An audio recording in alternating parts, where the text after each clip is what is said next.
changer ma voiture contre une Jeep. Je suis parti dans la nature en criant hip, hip, hip, hurrah. Et dans l'armée Leclerc, je chanterai cet air plein d'espoir. Ce soir, la victoire. Bonjour Sonny. Bonjour. Alors l'engin que vous nous présentez aujourd'hui, c'est sans doute l'ancêtre qui est le plus connu au monde. Partout dans le monde, on sait ce que c'est. C'est du moins le véhicule le plus mythique de la Deuxième Guerre mondiale. Donc c'est l'éternel Jeep de l'armée américaine qui a connu tous les théâtres d'opération et ce jusque dans les années 90 et qui a été créé à partir de 1941. Alors quand on dit Jeep, on pense Willys, mais non. Alors oui, ici en effet, on n'est pas sur une Jeep Willys, on est sur une Jeep Ford qui est sensiblement la même. D'ailleurs, c'était imposé par l'armée américaine que les deux véhicules soient exactement les mêmes. Malgré les quelques petites différences, il fallait que toutes les pièces soient interchangeables pour que sur le champ de bataille, on ne soit pas embêté, s'il y a une Willys qui est en panne, de ne pas pouvoir réparer une Ford. Le détail le plus marquant pour les connaisseurs, c'est... Il y a la calandre ici qui est carrée, et sur les Willys, elle est arrondie. Après, il y a une multitude de détails qui fait la différence entre une Ford et une Willys. Et alors, Ford avait un petit peu mauvais, si je peux dire comme ça, de ne pas avoir remporté le contrat. Et ce qui fait que sur chaque pièce, chaque petit boulon, il y a un petit F, même jusqu'au joint de porte. Ici, on peut voir, là, il y a un petit F qui est sur chaque pièce. Le petit œillet ici, il y a un F. À l'arrière des sièges ici, on peut voir qu'il y a un F aussi. Il y a des F partout. On voit donc l'intérieur, c'était très spartiate. C'était un véhicule qui n'était pas fait non plus, c'était pas un véhicule de plaisance, c'était un véhicule de guerre, mais qui avait des performances inégalées pour l'époque et même bien après la guerre. On a eu du mal à égaler des performances pareilles pour un véhicule de ce type-là. Son avantage aussi, c'est son gabarit assez étroit, assez bas, une fois qu'on rabaisse le pare-brise, qui permettait de passer partout. On est sur un 4x4. Non permanent, avec une boîte de transfert qui nous permet d'avoir des vitesses courtes. Vous pouvez nous expliquer à quoi servent ces trois leviers? Il y a le changement de vitesse. Donc ici, on a le changement de vitesse où il y a 3 rapports avant, un rapport arrière. On a ici le levier qui engage le pont avant et ici le levier qui engage les vitesses courtes ou vitesses longues. Le pilote, sur quoi est-il assis? Alors le pilote est assis sur le réservoir. On peut voir ici que le réservoir est juste en dessous du pilote.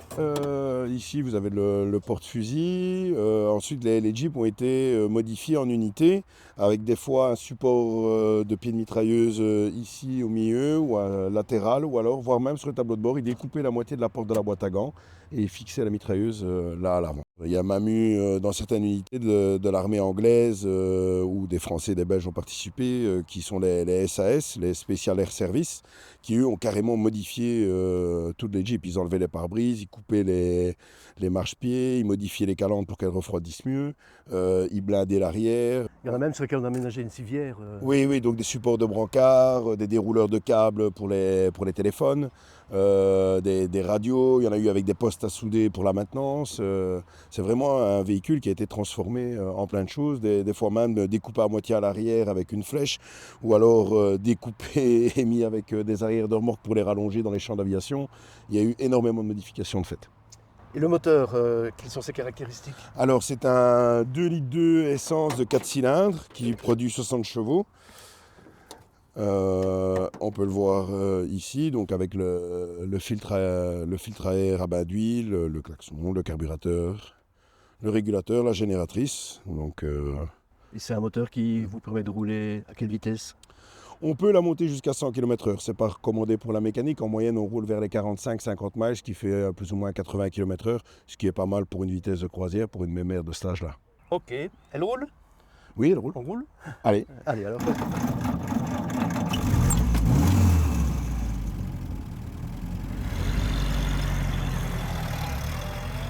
Vous avez donc choisi un itinéraire pour sortir votre véhicule aujourd'hui pour nous. Qu'est-ce que vous avez prévu? Qui dit véhicule historique dit parcours historique.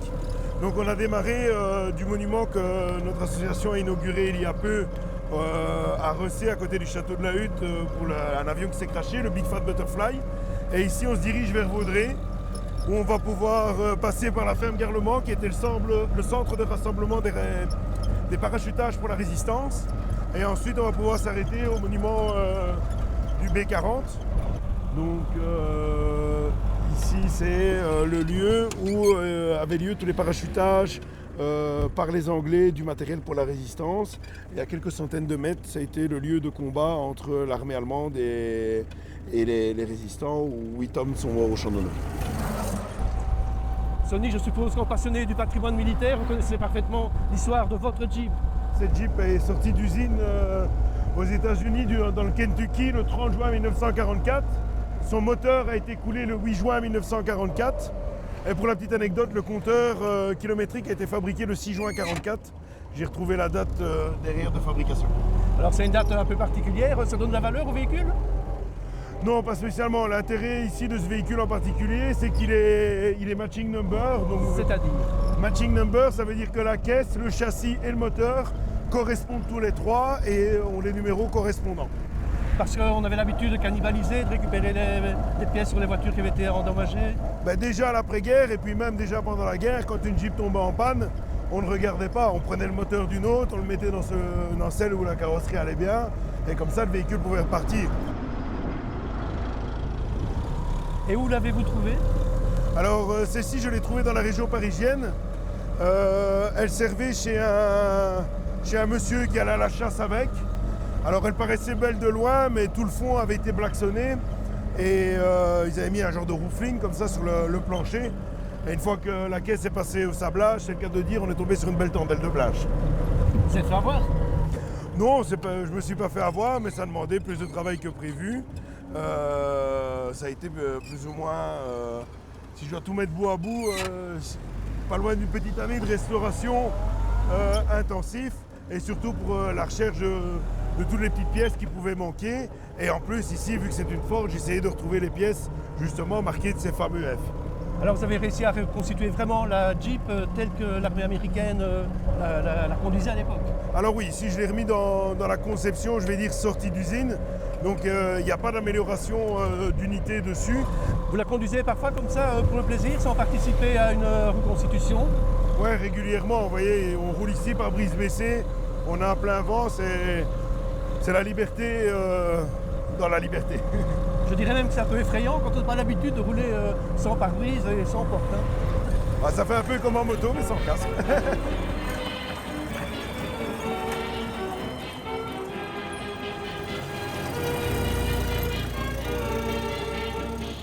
Est-ce que conduire ce véhicule, ça demande une attention particulière? Tous les véhicules ancêtres ont été conçus à une certaine époque et pour leur époque. Donc voilà, on n'est pas sur des freins à disque, on n'est pas sur une fiabilité à 100%. Il faut régulièrement les entretenir, les graisser et toujours penser à, comment vais-je dire, à anticiper la circulation actuelle. Et le confort, c'est pas ça, hein? Le confort, c'est pas ça, mais ça m'a déjà permis d'aller par la route jusqu'en Normandie avec, voire même plus loin. On a déjà été avec nos véhicules jusqu'en Sicile. Sonny, merci pour cette balade. De rien, avec au plaisir. grand air, avec le vent dans la figure. En fait, vous m'avez expliqué qu'il y avait une raison pour laquelle vous roulez avec le pare-brise abaissé. Alors, à l'époque, les soldats américains roulaient régulièrement par brise baissée pour éviter les reflets avec le soleil, pour éviter d'être vus. L'inconvénient de rouler par brise baissée, c'est que les Allemands tendaient des câbles à travers la route. Et donc, des fois, les équipages se retrouvaient décapités. C'est pour ça que certains équipages de Jeep ont ajouté à leur véhicule ce qu'on appelle un coupe-câble, qui est fabriqué de manière artisanale pour les protéger. Bien, la balade était bien plus paisible que cette anecdote, mais voilà, c'est bien agréable. C'est un véhicule qui a subi plein de mauvais traitements, qui a passé des très mauvais passages au niveau de l'histoire, mais plein de bons aussi. Il faut penser que c'est ces véhicules-là qui nous ont apporté la liberté, et moi c'est comme ça que je le vois.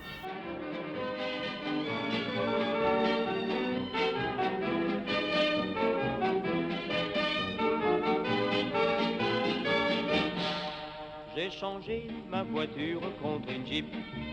Je suis parti dans la nature en criant hip, hip, hip, hurrah. Et dans l'armée Leclerc, je chanterai cet air plein d'espoir de voir la victoire.